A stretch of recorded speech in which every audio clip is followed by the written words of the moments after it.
All right, welcome to the final episode of the Three Stooges podcast. Not all time, just for the academic year. We're going to recharge as well, but we will recap some of the highlights of this sporting year with a peek ahead. So we're going to talk football. We'll look ahead, some of the best players and the big games, and such as Folsom versus Grant in a season opener might be on ESPN, which would be a big problem. I could verify for that from past history when Grant and Folsom played in 2010 on ESPN, a disaster. We'll talk about that in a moment. Also, recapping CIF Sac Joaquin section champions who went on to the NorCals. Did they win state NorCal championships? Will there be a state final? Is there enough room? We got a lot of teams and players that opt out. We're going to talk a little bit about sportsmanship. Del Oro and Oak Ridge softball league rivals played for the Northern California Division One championship. What was the post-game mood like? Are they good rivals? Not always the case for some of the other games. Chris Jackson will certainly dive into that. And so much more. We will debate about this or that and whatever else is going on. First, I want to just say here's Chris Jackson with the B, the block B on his hat. I'm not sure what that is. And then I want to see what Jordan's got. He's got something on his hat. So, Chris, explain yourself. And then Georgeson of Go Country Media, explain yourself. I have my typical old 25-year-old hat that says the B, so we're trying to wear our signage on our heads. Well, this is the Fenway Park, the new Boston Red Sox hat that they've got. My in-laws are big Red Sox fans. After the A's shenanigans, growing up with that for 29 years, I'm done. I'm a Red Sox fan. My in-laws are huge Red Sox fans, so I've kind of changed allegiances there. I think every A's fan has earned that after the debacle, the disaster, and just about everything else. And got this on Friday, and I don't think it's left my head since. It's true. He was showing it to me at the Oak Ridge Del Oro game. I'm I surprised did. he didn't have it in like a frame at the game earlier. He was I'll doing have it his next best to year in keep that. it clean. I like it. What do you Mine's got, a Jordan? What's on your lid? mine's a mental health awareness one. Men's mental health says check on your teammates. June is Men's Mental Health Month. I've lost some friends to depression, and this hat just came in the mail the other day. All proceeds for it were going to help battle it. So I thought, hey, you know what? The other day was 10 years since we lost this friend. So I was like, I think today would be a good day to rock the hat on the podcast. I And like any it. players out here, check on your teammates. That's exactly right. And that's a good theme. I think we'll piggyback on that. When you think about high school football, one of the things that has been pretty clear is it's probably safer than it's ever been. Concussions and awareness and hydrate your athletes and fewer high schools are doing full contact than years past. A lot of repetition, whether it's Joey Montoya up in the Placer Hellman or the Folsom Bulldogs. You don't have to smash into each other all the time, but also a theme keep an eye on your teammates. If somebody got his bell rung, keep an eye on that. You think about mental health. We talk about the COVID year of 2020 and the academic year was rocked by everybody social distancing, didn't have sports until in the spring. A lot of concern on the mental health toll. And Jordan, right back to you and Chris as well. You guys covered the Del Oro Golden Eagles of Loomis thoroughly, state ranked number one by Cal High Sports for a big chunk of the year. Lost the section Division One championship to Oak Ridge, then wins the NorCal championship over Oak Ridge. Back to you, Jordan, real quick. Didn't they take a break from social media, electronics, digital? You've touched on this before. What was the thinking on that, and was it tied to mental health? And then after that, Chris, why don't you piggyback on the sportsmanship between these programs after big wins and tough losses, and how it's not only allowed but it's encouraged? Yeah, absolutely.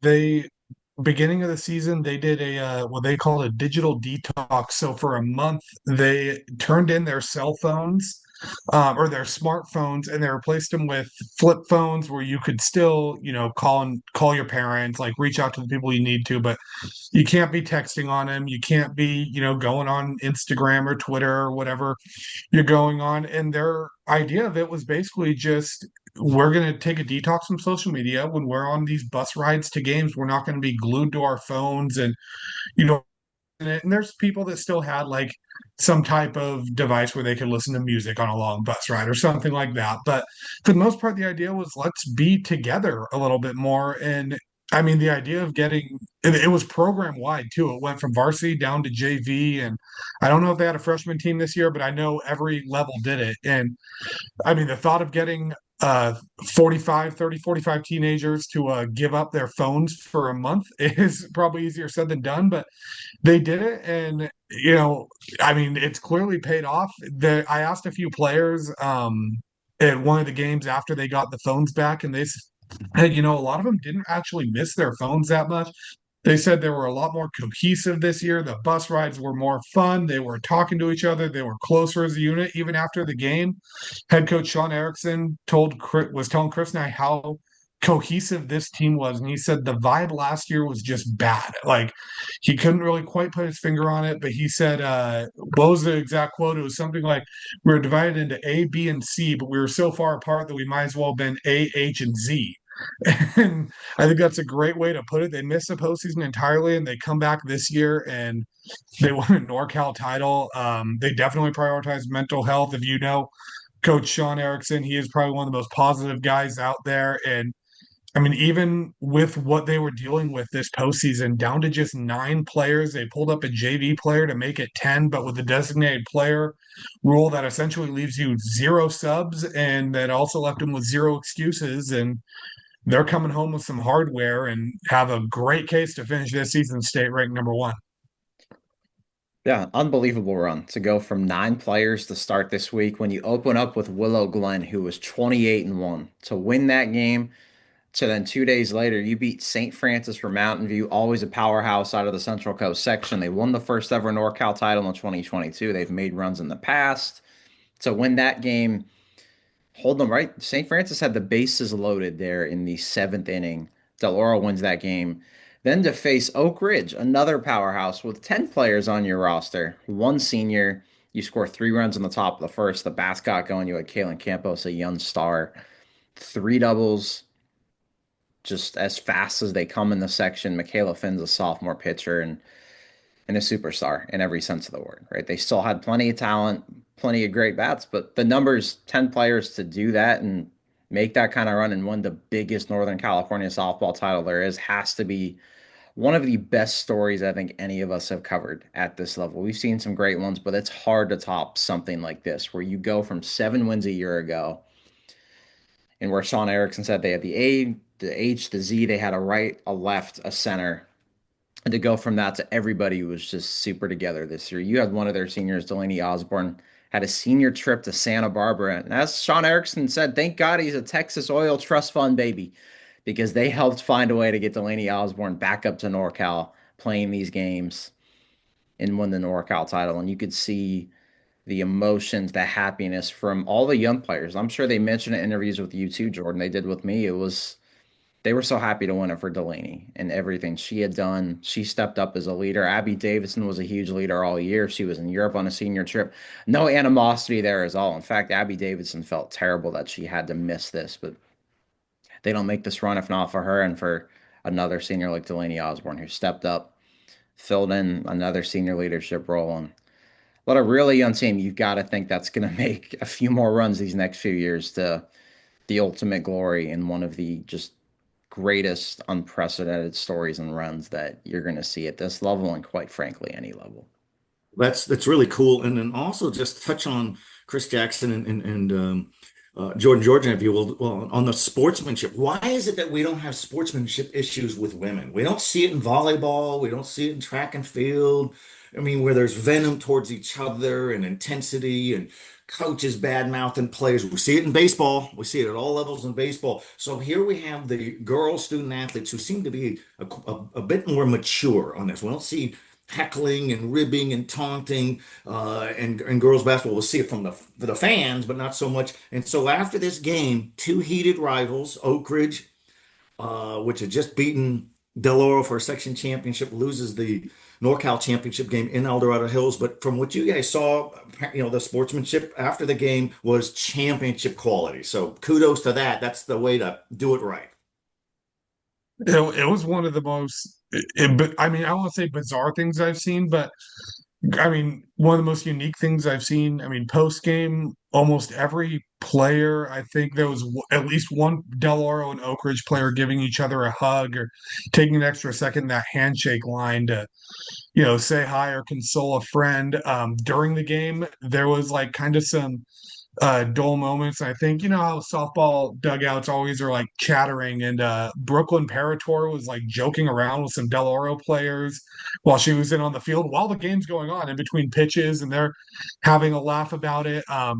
Post game, you know, Oak Ridge is kind of having a moment where they're pitching to their team photographer, seeing if he can get a hit, and the Del Oro players are all standing aside, cheering them on. The coaches too, on both teams. I mean, the parents were walking out together, you know, joking around. And what's interesting too, this game got moved up because a lot of these girls are going to play in this travel ball showcase down in LA, and they wanted to get down there with their travel teams for the second day of it. And I asked the Del Oro coach, and he said a bunch of these girls are going to be teammates in a few hours. And I think maybe that's part of the reason you see that sportsmanship, but it was kind of a breath of fresh air compared to what we see a lot of times, especially in these games where emotions run high. And I mean, talking to Sean Erickson before the game and knowing the 2 decades of history these two teams have with each other in softball, even before they were in the same league, they were playing in section championship games all the time. And these two schools have every reason to hate each other with softball. And all these players are great friends off the field. And I was talking to Chris, and I'm sure you can touch on it more. But yeah, with such young teams, or such a young team for Del Oro and such young talent over at Oak Ridge, too, I mean, there's a real chance this could be a NorCal title preview for next season and the year after. Both these teams are loaded, and I have a feeling we're not going to see the last of these teams going up against each other and then showcasing their class after. Yeah, the coaching staff's on top of it too. It starts with that leadership. It starts with a Sam Toy at Oak Ridge who came up to Sean Erickson pregame, gives the lineup card, and they're joking around with each other. Of course, it was meant to end like this. Both of these teams splitting the 4 games they had. Oak Ridge won 2 of them. They won the section title. They won the first regular season game. Del Oro won the second regular season game.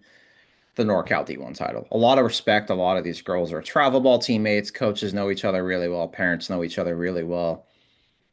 I think they also know just how hard it is to get to this point and to play through the grind of the season to June 7th and make that run to a NorCal final and realize you're not just among the best teams in NorCal, but you're among the best in California, in America. It's refreshing to see because I saw some different kind of stuff happen later, just in terms of umpiring and the way teams' parents acted during the game, after the game. But this was one of those things that showed you everything that's great about high school sports. And Jordan, you nailed it on the head. Both of these teams are going to be back. Oak Ridge still brings back a ton. Kennedy Freeland will be back from injury. Ellison Schroeder graduates.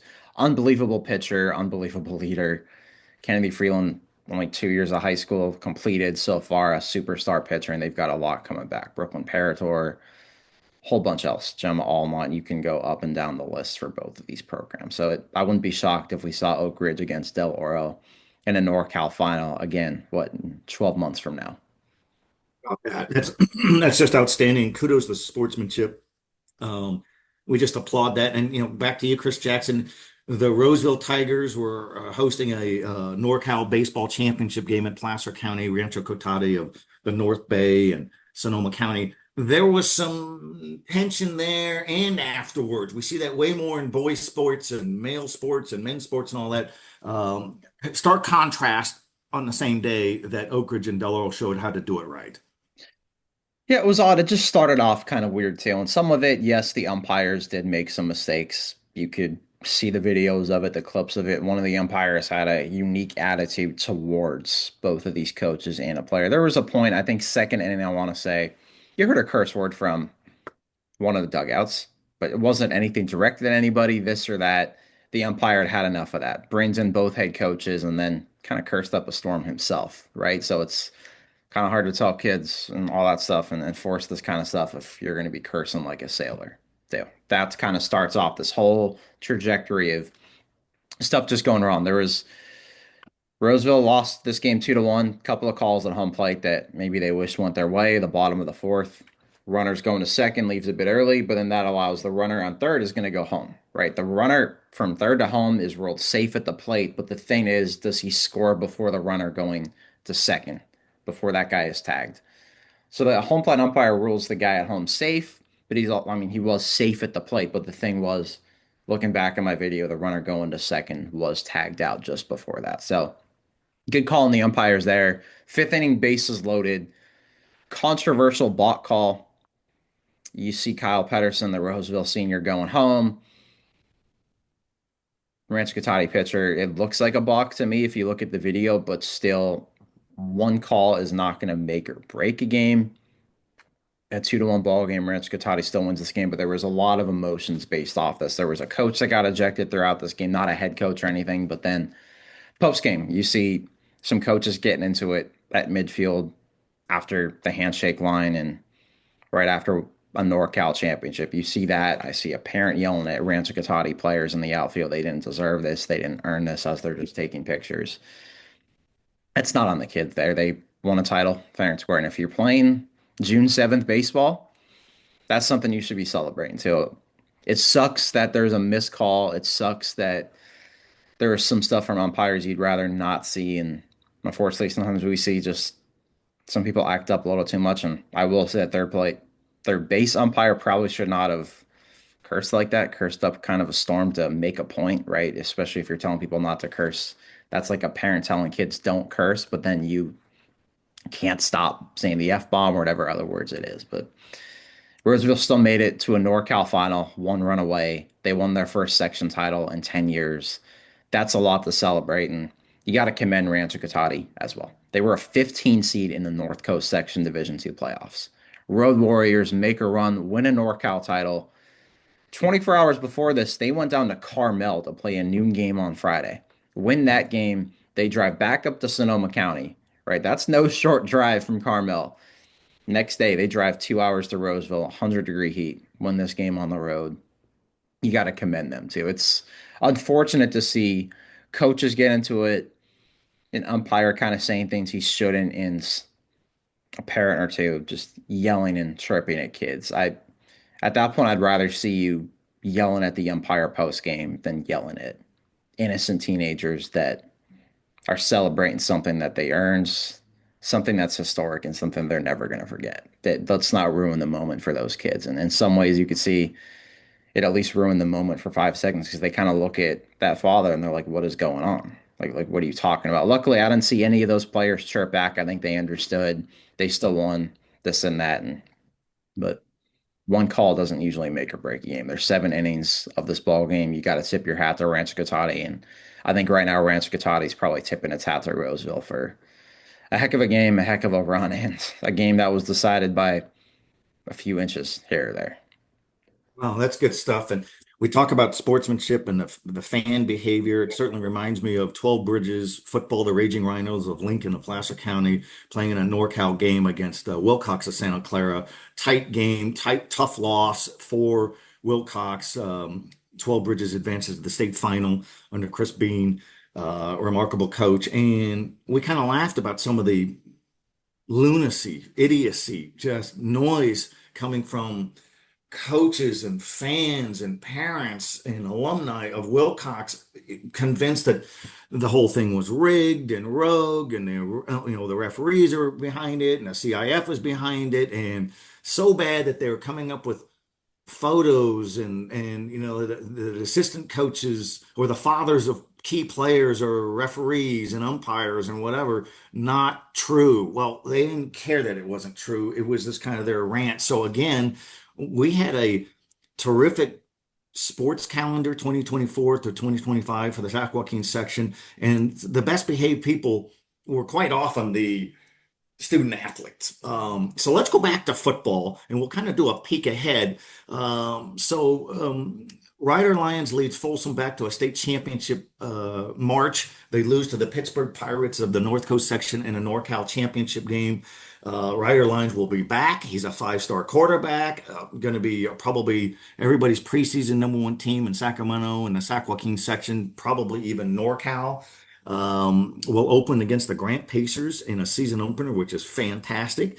The Grant Pacers are coming off another storied year, another state championship game, won it with just a lot of kids coming back. All their linemen are coming back, and Zoe Edwards is coming back, and Kobe Shabazz is coming back. Kobe Shabazz just committed to the Sacramento State. He's got 2 more seasons of football, but just really good. This game may be on ESPN, and I'm hoping because in 2010, The Grant Pacers were a juggernaut, and Folsom was a rising fast power. They played it on ESPN, and ESPN just controlled the whole deal. They pulled kids out of class several days a week during that week prep for the season opener to talk to them about this or that. They had producers who picked my brain exhaustively for contacts, story links, history. Oh, no problem, glad to help. ESPN demanded to the coaches, Chris Richardson, Troy Taylor at Folsom back then, and then to Mike Albergini, the late great Mike Albergini when he was at Grant, that you will have certain things on your sideline, certain Gatorade jugs, and it's got to be Nike and this and that. They didn't like being told that.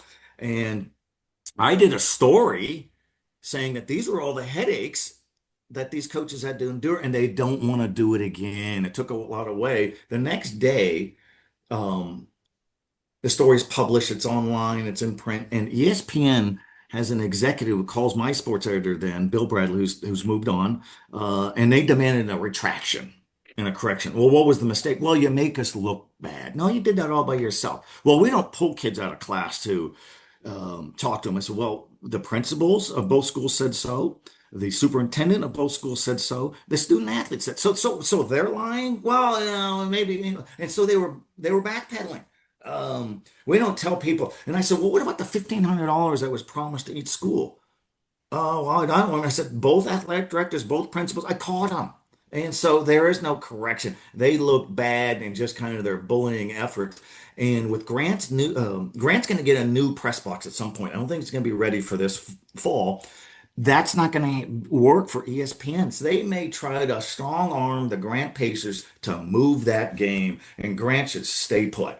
We're going to have the game here. What's the benefit of ESPN? Big whoop. I'm not a fan of it. Hope it doesn't work. I don't know if it's on ESPN. I think it's been discussed. They usually take a few months to work on this, but we don't need ESPN. We got West Coast Preps and Sacramento Bee and Gold Country Media. We got video clips. We got all of that. We don't need any more, especially when it becomes headaches.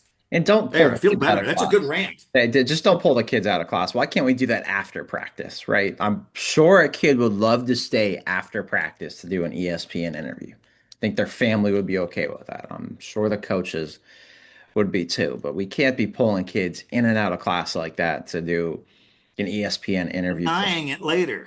Yeah, especially when you've got all day to figure this out. Heck, ask them to get to school a little early. That's what the TV stations do here, where they do some of their Friday morning stuff, right? I think Good Day Sacramento, whatever the show is called. I'm sorry if I'm forgetting this right now. It's just been a minute since we've had some of these from football season, but they'll get them before the school day. No problem. Get them after school. No problem. But let's not create more headaches for these teams in schools. And also, it just drives me crazy with anything. Just how about you just do your own research about these teams? Stop asking everybody else. And, Lazy. yeah, stop Yeah. wasting other people's times and do your job in research. That's part of the gig. That's part of what you're taught in journalism school and media school. Research, research, research, prepare, prepare, prepare. And not to Yeah. mention too, I mean, another alternative to pulling these kids out of class, a lot of times when I do feature stories on a star player and I want to do something during the week, so I have to talk to them before the game or something like that. I mean, when you're looking at Folsom and Grant, a lot of these star players you'd be doing the features on are one-way guys. So you can go to a practice on a defensive day and get them when they're running a defensive session because they're still at the practice, might be giving the scout team a look, but the coach is okay with him taking 5 reps off to go do an interview. I mean, there's so many ways around it. And it's sad to see because growing up, I loved watching the high school showcases on ESPN, but it's kind of the saying of, everyone loves sausage, but they don't like seeing how it's made. And the behind the scenes of it just are a logistical nightmare. And I think we sometimes forget that these are still kids. I mean, if they're showcasing this game on ESPN, there's going to be kids that they're interviewing. I mean, can Kobe Shabazz even drive a car yet? And we're going to be pulling him out of class to do interviews with them. So, it's just, I think we need to sometimes remember that these are still kids and we still need to just let them be high school kids. And high school football is great. And if they can find a way to showcase it on the national stage, a game like this without being a disruption, it would be awesome. But It is. I think we've all experienced it in our field where it's frustrating when you go to a event and, the big media entity just kind of comes and tries to strong arm everyone else that's been working with this team and doing their jobs, and, the parents, the players, whoever it is, and just tries to control everything. You won't find more media accommodating schools than Folsom and Grant, especially in football. Paul Doherty is an open book, open everything when it comes to Folsom. Grant is an open book, everything else. Great social media. They'll work something out with you. I guarantee it. They may even be too much of open books for how good they are too. But that shows you who they are, who you're working with. They'll work with you, Right. but at least try to work with them a little bit. They Well, deserve that much. and the ESPN, so that was the same case in 2010. The Folsom coaches, the Grant coaches were always accessible. The ESPN tried to control what the media can do. They forbid any media from doing any sideline video, any clips, and they had it roped off where the media was basically on the home side on the far left towards the entrance back, so you could only see half the field. So I went down there and helped solve that problem. I had a press box seat in a box, and you know how we all network before a game, and you get up there right there before the national anthem. There was a producer for ESPN who wouldn't let me in. She cursed me. I don't care who you are. Slammed the door in my face. Superintendent came around. This isn't going to work. She didn't realize. I said, "Look, lady, you might have been the one I gave 40 minutes of time every day this week for this or that." And she apologized, no big deal. But it's just they want to control everything. That's too much. This isn't the Texas Longhorns against the Alabama Crimson Tide. It's a high school football game, and you're on our turf. So I hope the Grant Pacers put their foot down and say, "Hey, we're not buckling." I remember in 2010, I think ESPN was pressuring Folsom to move the game to Sacramento State. And some people say, "Oh, it should be at Sac State." Well, then who gets the revenue? Who gets parking? Who gets concessions? Then you're losing money. Who's going to rent the facility? Sac State's not going to just hand it over. Same if it's at Hugh Stadium at Sacramento City College. So that stuff kind of gets lost. But we're getting all worked up. But we should have, like, we just had a fantastic football season. We will have another fantastic football season. It's never too early to look ahead. Our Sacramento Bee Players of the Year, going to zip through this really quick, and I'm sure they were very similar to what Chris Jackson had for West Coast Preps. But our Player of the Year was Jeremiah Tuili, the defensive end linebacker for the Grant Pacers, now at San Diego State. I was going to go with um, I was going to go with the Grant quarterback, Luke Alexander. I just thought all those game-winning drives and right into the state championship. But I was talking to Coach Carl Reed, and he goes, "Can I change your mind?" You bet. And he goes, "How about if we go with Jeremiah Tuilili?" And so I was going to go repeat with him as Defensive Player of the Year. And then he brought up a great point. Couldn't block him.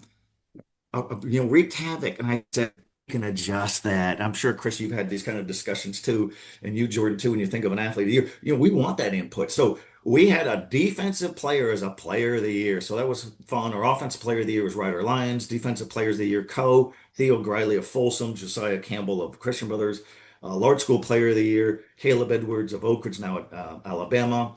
Medium school player of the year, Luke Alexander Grant. Small school player of the year, Braden Ward of 12 Bridges. Small school player of the year, Mateo Mojica, Bradshaw Christian. Coach of the year, Chris Bean. Fantastic. A lot of these guys are seniors. And so we will have a new crop of guys, but some of the guys coming back include Zoe Edwards, receiver for Grant, Jamison Powell, receiver from Folsom, Kobe Shabazz, receiver from Grant.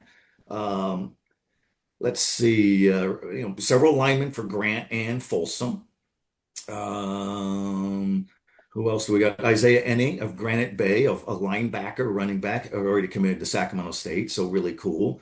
And right on down the line. So we're going to have good football again, and that includes in Sacramento County, Elk Grove Unified, and Jordan. You just caught up to, I think, Joey Montoya, the Placer Hillman coach. They're going to be good again, and they're doing the 7-on-7, which is such a fun time for these guys. They get a chance to familiarize each other and get to know each other. There's no blocking, there's no tackling, there's no goal line stuff. But football's a big deal everywhere, Jordan. Well, let's go with you, and then we'll go with you, Chris Jackson, out of that after that. But I'm looking forward to football. Let's bring it on. Oh, absolutely. I may be biased, but I still like to think that my neck of the woods up in Placer County in the foothills is one of the best beats to cover high school football out here. You have big schools, you have small schools, you have perennial powers, you have upstart programs, you have a little bit of everything. But I was checking out a 7-on-7 session with Placer and 12 Bridges. It kind of was one of those things where I found out they were playing each other that morning. I happened to be in the office that day, happened to get done right before they started, and I was like, hey, I'm going to go check that out. And it looked like June football, a lot that both coaches liked, a lot that both coaches were like, we got to work on. But both those teams showed that they're kind of where I expect them to be. Placer's a program that's always good. They're replacing a lot of talent, but they bring back a lot of talent. And one thing I was talking about with Joey Montoya is he said we had two great groups come together last year, but that means there were a lot of juniors that were very good players that were just waiting for their turn, and now this is their turn. He says our quarterback this season, Liam Grant, he says that he has never had a quarterback develop from one year to another the way he has developed this year. He's working with Placer coaches, working with his own QB coaches, and he said it's one of the biggest leaps he's ever seen from a QB. And then Lincoln, I mean, their speed that they've showcased has been tremendous, and they had a lot of speed on the outside, but it's just gotten better and better. That's a team that had one down year and really burst back onto the scene last season. And they're dealing with a little bit of a good problem to have. They could have a quarterback battle between sophomore Mason Volzer and senior Eli Duff. But one thing that Alan Burke said is Mason Volzer's such a tremendous athlete. He was their star point guard as a freshman on the varsity team. And he said he can play so many positions that he's going to be a factor no matter where he lines up. And almost the bright side of if he doesn't end up the starting quarterback, then that means he can play receiver, running back, defense, anywhere else. So he's going to be really a gadget guy. And I mean, these are two teams that I fully expect to be in the mix for their league titles. I would say both of them are probably going to be top three in their league and probably hosting playoff games. So it was fun to get back out there, kind of get the football juices flowing a little bit. And there's a few more 7-on-7s throughout June.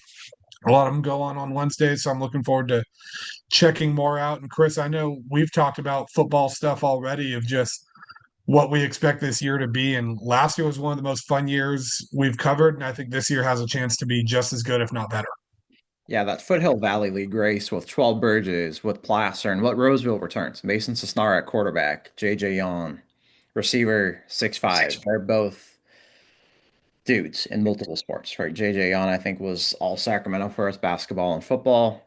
Mason Sosnara, I know he was all Metro by the Bee, all Sacramento by us as well. That's another team I'm really looking to see how they contend in that FVL race. And heck, if they can win it. There's the PVL race. Wheatland's really, really risen these last few years. Winless a couple of years ago, did not win a league game in 2023 to league champs in 2024. They've got some transfers they're excited about.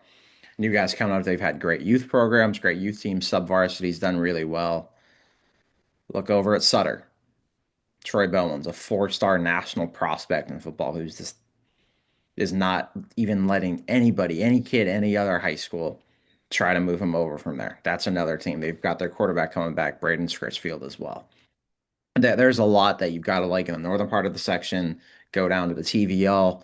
That's always a fun league. Escalon, Houston, Hillmont. What does Houston do after 3 straight league titles and graduating their quarterback and Max Mankins, the 3-star graduates? But they've got Bryce McDaniel, their quarterback's younger brother, who's a 3-star. They've got another quarterback they're excited about. Go up and down. Oakdale is going to be really freaking good. Their running back, Wes Burford's back. He is a two-way absolute stud and workhorse. Does Vanden repeat as state champs out of Solano County? How does Vacaville look? Does Rodriguez build off a perfect 10-0 season for the first time in league history? I don't think football's ever been better out here. No, and people will say, um, why is the B All Metro team have so many schools represented? And it just seems like it's so many athletes and this and that. I said, well, it's different than when I went to school. When did you go to school? 30 years ago. So we got 30 high schools that are new in the last 30, 35 years, including Rockland, Intercom, 12 Bridges, Granite Bay, Monterey Trail, West Park.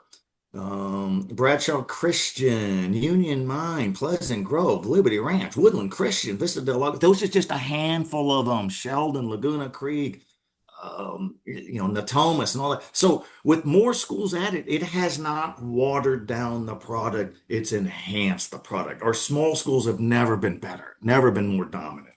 Um, the new schools have stormed in and done immediate good work. West Park of Roseville, the Panthers of Roseville with Coach Jason Tenner and Chris Bean and his remarkable work in quick order for a brand new school at 12 Bridges with a cool mascot, the Raging Rhinos. And it used to be, guys, that you a new school, you go 0 and 10, you lose every game. You had no foundation, building, you had no building blocks, you had no momentum, you had no returning stuff. So these wow coaches doing wow things are pretty pretty impressive, pretty amazing. So our Sacramento Bee top teams to finish last season, the familiar crowd, and it could be a preseason ranking too. Folsom, Grant, Oak Ridge, Rockland went to the section finals last season. Reeve Sloan is coming back. Inderkum Tigers, new coach. It's probably going to be Justin Reber, the offensive coordinator, and also the athletic director. Reggie Harris is no longer the teacher coach there. 12 Bridges, Granite Bay with Joe Catalico closing in on 200 wins. TJ Ewing of Monterey Trail, the great coach for the Mustangs of the Oak Grove Unified. Destiny Christian has bounced back big after a couple of down years when they were used to be known as the Capital Christian Cougars. Jesuit, Vacaville, West Park, Placer, Christian Brothers, Bradshaw Christian, Sutter, Elk Grove Thundering Herd, Sac Dragons, Roseville, Union Mine, Pleasant Grove, Liberty Ranch, Woodland Christian, Casa Roble, Vista del Lago. They're everywhere. So it's like Jordan was saying a little earlier, small schools, city schools, urban, suburban schools, all of this. One thing that these schools all have, most of them certainly excellent coaches. Chris Horner at Casa Robles makes football an event. Woodland Christian in Yolo County is a small school powerhouse that's doing great things. Elk Grove Thundering Herd's been around for centuries. The Sutter Huskies have been a nice addition to this section and right on down the line. So I think football is going to be great. Why don't we jump over to basketball? What kind of year did we have in basketball? Had a fantastic season. Our Sacramento Bee Player of the Year was Mark Lavinrov of Rockland. He's at Sacramento State. He's excited to play for new coach Mike Bibby, 6'8" banger with some fundamental skills, could be a shooter. So there you go. There, he's a Sac Joaquin section champion. Steve Taylor, the Rockland Thunder coach, goes out a winner as he retires. Tim Kelly was our Sacramento Bee Coach of the Year. Phenomenal job. Might have been the biggest sports team win in the history of the school. The school opened in Carmichael in 1963, won the state championship over an LA City powerhouse with phenomenal defense, sharing the ball, fundamentals, moving without, screening away.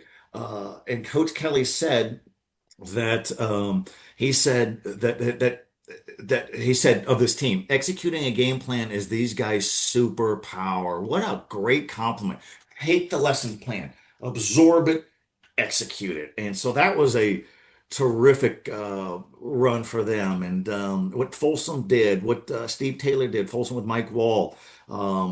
Asher Schroeder was our large school player of the year, did great things. And Daniel Powers of Christian Brothers was our medium school player of the year. They went to a section final and they won a section final in honor of their coach, Jermaine Brown, who had a stroke. He plans on being back.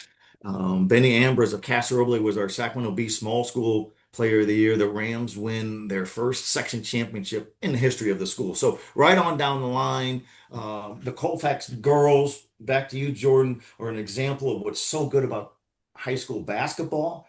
A tremendous coach, Rexanne Simpton. Sometimes I call her Rodriguez because she was Rexanne Rodriguez in the early 90s, mid 90s when she was an all metro floor leader for the Nevada Union Miners. But I was talking to somebody who was talking to somebody who's talking to somebody who said that they've seen Colfax girls basketball, Jordan, already in summer league and said that they're better than they've ever been. How can that be? They just graduated a whole bunch of people. They just got it going. So when we look ahead to basketball, we'll have the McClatchy Lions and the Oak Ridge Trojans and the Folsom Bulldogs, the larger Division One schools. Then you got the small school powerhouse for 40, 50 years now, the Colfax Falcons. So what do you think of that, Jordan? I don't think Colfax is going away anytime soon. And I think it's great because they're homegrown kids and it's a public school. Oh, I'm not shocked at all, and I'm going to have a chance to see them this coming weekend at Girls California Live over in Roseville. Some of the best teams and players in the country are going to be there at that. And Colfax is one of the teams that is going to be there representing a lot of California schools. But I mean, it's hard to replace what that senior trio of Kaya Diedrichs, Juliet James, and Lauren Massick did. They won 21 consecutive Sac Joaquin section and NorCal regional games. Their only loss in that was by 2 to Salesian in the D2 quarterfinals. Salesian normally a D1 school, Colfax normally hovering around D3, D4, and the fact that they took Salesian to the brink says everything about them. I mean, if you look at what they did, school of just 600 students, and what that group graduated with 121 career victories, 4 PBL titles, 3 Sac Joaquin section titles, and 2 NorCal titles. And Chris, I remember you were at that game with me, and we were texting each other when we got home, and both of us were like, I don't even know what to write about this team and how to write this story in a way. It was like you were almost dreading writing it because it was just one of the most incredible runs you've seen. And I don't think they're going to be going anywhere.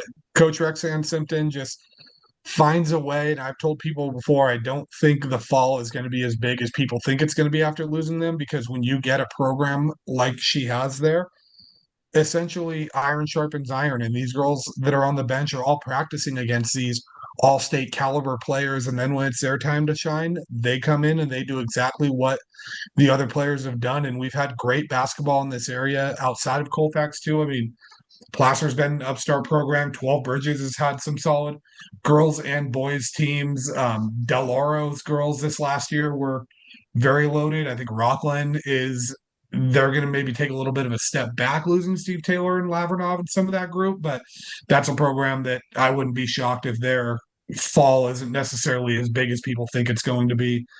And I think sometimes with these programs, when they just become well-oiled machines, you almost just have to get it going, and then it kind of runs itself in a way where these players hold each other accountable. They know what the standard is. And I mean, the basketball in this area has been great, and I'm expecting this to be another great year. And I don't think any game can top that Rockland Jesuit section championship game. And similar to Del Oro softball this last year, I don't think that Jesuit wins that state title if they win the section championship game. I think the gut punch that those teams took in section championships is what propelled them to have the success in the regionals and state tournament.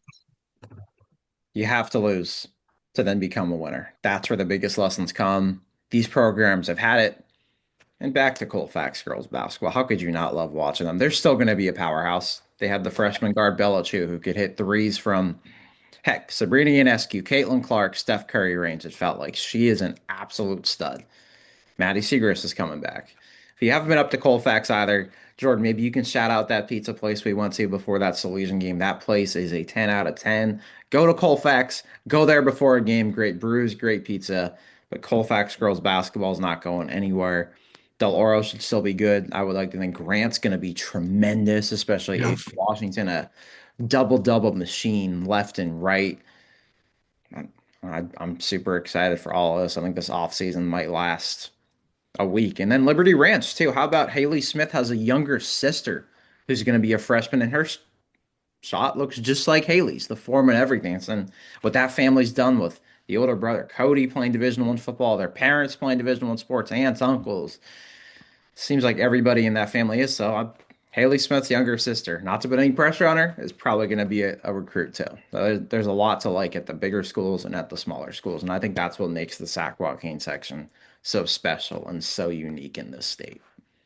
I think it's awesome. So our final rankings for girls basketball, the McClatchy Lions, Nina Kane, our two-time B Player of the Year. She's going up to play for the Washington Huskies. I think she's already reported up there, not because she needs academic help. She's a 4.3 GPA, so she's done everything right. Folsom Bulldogs with a lot of talent. Colfax Falcons were our number 3 final ranked team, so we certainly appreciate what they did.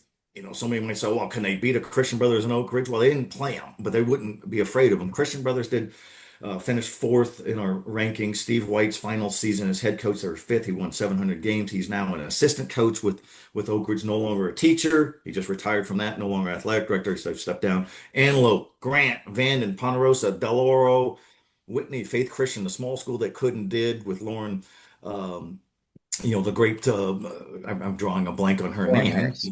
Lauren Harris and her father, Jeff Harris, just great basketball, small schools, the largest schools, to whatever, some tremendous coaches.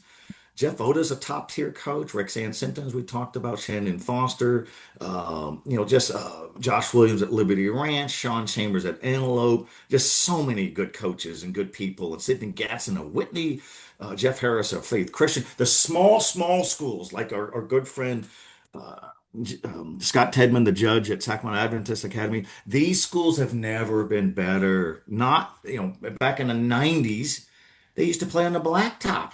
They didn't have enough gyms. And then they get better. And now we see some of these tiny small schools, like they can play. And some of these kids like to be in the K through 12 education system. So they grow up together like a smaller campus. And a lot of these kids from the small schools are just fine playing at a small college. So that's kind of cool. And I think let's bounce this topic around a little bit. We talked about this before, but as we head into a new academic year, we talked last week, there's so many basketball kids who have transferred. Sincere Hudson's down at Modesto Christian now after two varsity starting dominating seasons at Intercom. Other guys are going to this school, that cool school around the country on the West Coast. We don't see it with girls. Girls don't transfer. They stay put. We talked about Oak Ridge softball and Del Oro softball and how good they're going to be next year and the year after because they could be 3-year anchors, 4-year anchors. So and there's a loyalty with them. So we're kudos to that. So that's good to see. Stay put. That's our thinking. If we have a theme for any student athletes out there, I think we're all on the same page here, and I'll kick it over to you guys. If you're going to have social media, have fun with it, but make sure you identify yourself without cutesy nicknames and code names and all, so people can find you. If you want to play at the next level, even if it's a junior college, be thorough and keep your social media clean because people will find it. And it could be a difference maker if school A is looking at 3 players and it's down to 2 players and one's got some weird questionable stuff on social media and the other doesn't, guess who loses out? And so keep it classy, keep it clean. I always have a theme. I've talked to schools and teams before. If you're not mature enough to handle social media, then don't be on it. And so I think we'll agree on that, Chris Jackson and Jordan Georgeson, that we don't want to be writing stories about a school having to forfeit games or running extra laps because of just something sophomoric and immature on social media. They're kids, they're high school kids. I don't know if I would have been mature enough in my high school days up in Oregon, um, with my maturity, concussed issues and all that stuff. But use social media, have fun with it, but be careful. You're representing a school, you're representing your family, you're representing your team, and sometimes even your town. Yeah, just look at Haley Smith of Liberty Ranch. Look at Lauren Harris of Faith Christian. They both go to smaller schools, D4, D5, D6. They've got Division One offers. They've been Players of the Year. They're going to be Player of the Year candidates again this following year. High character. They post the right stuff on social media. They have some fun with it, but it's all just smiles, positivity, good stuff, supporting others, posting about their own successes as well, their teammates' success. I think those are the standards of what to look at. They're also the standards of, heck, it doesn't matter where you go. Haley Smith plays at Liberty Ranch, a small town in Galt, just south of Elk Grove, right between Elk Grove and Lodi. She's a Division One prospect. Her brother was too, and her younger sister probably will be. Lauren Harris goes to small faith Christian up in Yuba City. She's a Division One prospect, and she's been a Player of the Year. Doesn't matter where you go. These girls aren't transferring. They don't need to. I don't think they even want to either, nor do they ever need to in a million years. They're that good. They're that special. They play great AAU basketball. They play great high school basketball. They're great on social media. They promote themselves and their teammates, and that's the name of the game. Absolutely. And, I get that being 15, 16 on social media, a lot of them want to interact with their friends, but it also is a recruiting tool, and that's just the reality of the world we live in today. And, I'm not going to act like at 15, 16 years old, I probably had the best ideas for what to put on my social media at the time. But, I mean, that's kind of, you live and you learn and you grow up from it. But the reality is, colleges will see it, coaches will see it. And I mean, it all gets found out eventually. We even saw, what was it, a few years ago in like the MLB All-Star game, Josh Hader's tweets when he was like 13 years old all of a sudden started surfacing. And I'm like, the guy's pitching in the MLB All-Star game, and this is when these surface. So it happens, they come out. But at the same time, I think we also see a lot of good from social media. I've had great interactions with players off of social media. And for every bad interaction we have with a player or a parent going rogue on social, I've had great ones where, a player messages you after doing a story and thanks you for coming out, or, anything like that. So I think it really is the ultimate tool nowadays. And I love what we see with it getting more players noticed. I mean, kids like Ivan De Silva at Placer a couple years ago, or I guess before the surge into social media, he might not be a guy that gets D1 offers because his tape's not getting out there as much. And we see small guys. I mean, Modesto Christian has put out how many, not just basketball, but how many Division I guys has Modesto Christian put out in football? Didn't they? I mean, they put out guys to major D1 schools. Blake Nicholson from Manteca is over at Florida State, and I don't think they're finding him in Tallahassee if all the way out in Manteca if social media isn't a part of that. So it can be the ultimate recruiting tool. And what I love to see too is, like you say, Chris, these smaller schools and kids don't need to transfer to a big school to get seen now. And I do love seeing that. I love that it brings a little more parity, and we really see that in basketball a lot with some of these kids. Just, big schools, small schools across the boards. You see it in the rankings. And it's nice to see that we're in an area where the big teams and the big same schools aren't the ones ruling everything. Yeah, and as we love I covering the agree. big schools, we love covering those big powers, but there's nothing like also going to a Sutter and watching them just be a D5 powerhouse in football, being the softball run they had in 2024, all the teams they've had in baseball. There's nothing like watching what Sac Adventist and Faith Christian have done in girls basketball, or Liberty Ranch in girls basketball, Riverbank becoming a force out of its own league down in more of the southern part of the section as well. There's nothing cooler than that, nothing better in it. Like we've always said and always will. Doesn't matter where you're from, it matters who you are. That's Be who you exactly are, right. And this work is why hard. we do this podcast. We like to do reporting. I've done it forever. You guys are just really getting warmed up. You're in the next generation of carrying great coverage. And, I know people appreciate, I appreciate knowing you guys, talking to you guys, talking big picture. We will continue to cover high school sports. And this is podcast. We're going to take the summer off. We'll be back before football gets into scrimmages and all that, and we'll size up everything and small schools, medium schools, why they matter, what it's all about, all that good stuff, and looking forward to it. Great academic year, great sports calendar, great topics on this podcast. We're doing it because they're topical, they're interesting. We kind of, and people are talking about it too. So people talk about these topics. We'll talk about these topics. So for Joe Davidson, that's me, and Chris Jackson with his Boston Red Sox green hat. And for Georgeson, he of the wonderful beard and message on his hat. Just take care of, keep an eye on everybody. Mental health is a serious deal, including kids who have everything going right at home, seemingly. They got a mom and dad, they don't have financial hardships, they're healthy. It's tough being a teenager, it's tough in life sometimes and challenges. So it's a great theme. Great job, Jordan, wearing that hat. Everybody, keep an eye on everybody. We appreciate everybody. We can't wait to be back. Everybody have a good summer. My friends, we appreciate you. We will see you guys real soon.